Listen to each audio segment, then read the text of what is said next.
Hormone imbalance हा काही आजार नाही, तर तो आपला बॉडी क्लॉक आणि भावनिकला बिघडल्याचा संकेत आहे. आपल्या जीवनात आपण जसं जसं सूर्य ऊर्जेपासून दूर जातो तसं तसं आपलं मन आणि शरीर गोंधळाला लागतं. सूर्यनमस्काराची 12 आसने आपले शरीर आणि मन परत सुदृढ करून द्यायला मदत करतात.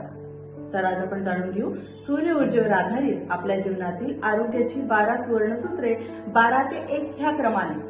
नंबर 12, दररोज 12,000 पावले चालल्याने आपल्या शरीरातील इन्सुलिन सेन्सिटिव्हिटी सुधारते आणि आपलं शरीर आणि मन हलकं वाटायला लागतं.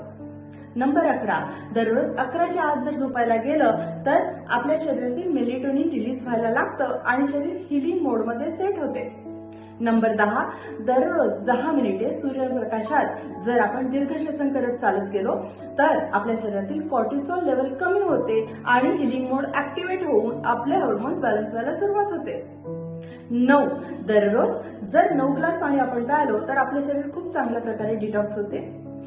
8, दररोज जर 8च्या आत आपण रात्रीचं जेवण संपवलं तर आपलं बॉडी क्लॉक खूप चांगल्या प्रकारे सेट होते.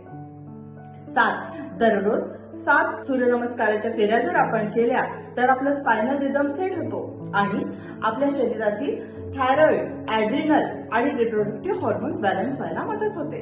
नंबर 6 प्रकारचे डिटॉक्स ड्रिंक्स आपल्या शरीराला नियमित प्रमाणे द्या. Ashwagandha, hibiscus, ginger, lemon, turmeric, त्याचप्रमाणे व्हीटग्रास, ज्याच्यामुळे शरीराला उष्णता आणि पोषण प्राप्त होते. नंबर 5 प्रकारचे गोष्टी आपल्या आहारात असणे आवश्यक आहे. कुठल्या? फळं, भाज्या, डाळी, तूप, वेगवेगळ्या प्रकारच्या बिया, ज्यामुळे शरीराला स्थैर्य प्राप्त होते. नंबर 4 प्रकारच्या गोष्टी आपल्या आहारातून वर्ज्य करणे आवश्यक आहे. कुठल्या? अतिरिक्त मीठ, साखर, मैदा आणि पॅक्ड फूड, ज्याच्यामुळे आपल्या इमोशनल क्रेव्हिंग्सवर कंट्रोल निर्माण होते. नंबर 3 वेळा माइंडफुल इटिंग केल्यामुळे आपल्या शरीरात क्रेव्हिंग्स कमी होतात. फूड क्रेव्हिंग्स कमी झाल्यामुळे अर्थातच वजन कंट्रोल व्हायला मदत होते. नंबर 2, दिवसातले 2 महत्वपूर्ण तास. कुठले? सूर्योदयाच्या आधी 1 तास आणि नंतर 1 तास. हा जर वेळ आपण युटिलाइज केला दीर्घ श्वसन करायला, सूर्यनमस्कार करायला किंवा मेडिटेशन करायला तर आपल्या जैविक घड्याळ खूप चांगल्या प्रकारे सेट व्हायला मदत होते.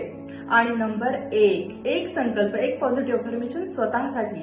दिवसातून 1 वेळ स्वतःसाठी निवडा आणि तेव्हा शरीराला म्हणा, तू सुरक्षित आहे, तू आनंदी आहे, स्थिर आहे, समाधानी आहे आणि तुझं हार्मोनल इम्बॅलन्स आहे ते क्युअर होत आहे.